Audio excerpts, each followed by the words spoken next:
Directorate of revenue intelligence DRI ने हैदराबाद के मारूफ ताजिर और गच्चीबौली के रायदुर्ग रोड पर वाक़े luxury car showroom car launch के मालिक बशारत खान को तकरीबन 100 करोड़ रुपये के कस्टम ड्यूटी फ्रॉड के इल्ज़ाम में गिरफ्तार कर लिया। खुसूसी इंटेलिजेंस मालूमात की बुनियाद पर की गई कार्रवाई में DRI ने इंकशाफ किया कि बैरून मुल्क से दरामद की गई महंगी गाड़ियों को असल कीमत से तकरीबन 50% कम ज़ाहिर करके भारत दरामद किया गया। इस मकसद के लिए जाली दस्तावेज़ात और अंडर इनवॉइसिंग का सहारा लिया गया, जिसके जरिए भारी कस्टम ड्यूटी से बचा गया।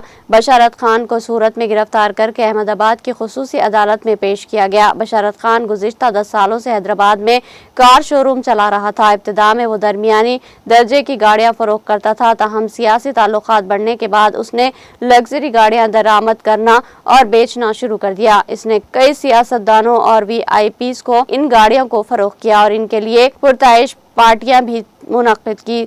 ज़राए के मुताबिक खरीदारों की बड़ी तादाद ने नकद अदायगी की ताकि टैक्स से बचा जा सके। इस धंधे में इसका पार्टनर डॉक्टर अहमद भी शामिल था। गाड़ियों को एक फार्म हाउस में भी रखा जाता था। तहकीकात से पता चला कि गाड़ियां असल में अमेरिका और जापान से खरीदी जाती, जिन्हें पहले दुबई या श्रीलंका से ले जाया जाता, जहां उन्हें लेफ्ट हैंड ड्राइव से राइट हैंड ड्राइव में तब्दील किया जाता। इसके बाद जाली और कम कीमत में दस्तावेज़ात के जरिए उन्हें भारत में दरामद किया जाता। ये इम्पोर्ट नेटवर्क हैदराबाद, मुंबई, पूना, अहमदाबाद, बेंगलुरु और दिल्ली तक फैला हुआ है। बशारत खान पर 8 महंगी गाड़ियां दरामद करने का इल्जाम है, जिनके जरिए तकरीबन 7 करोड़ रुपए की कस्टम ड्यूटी चोरी की गई है।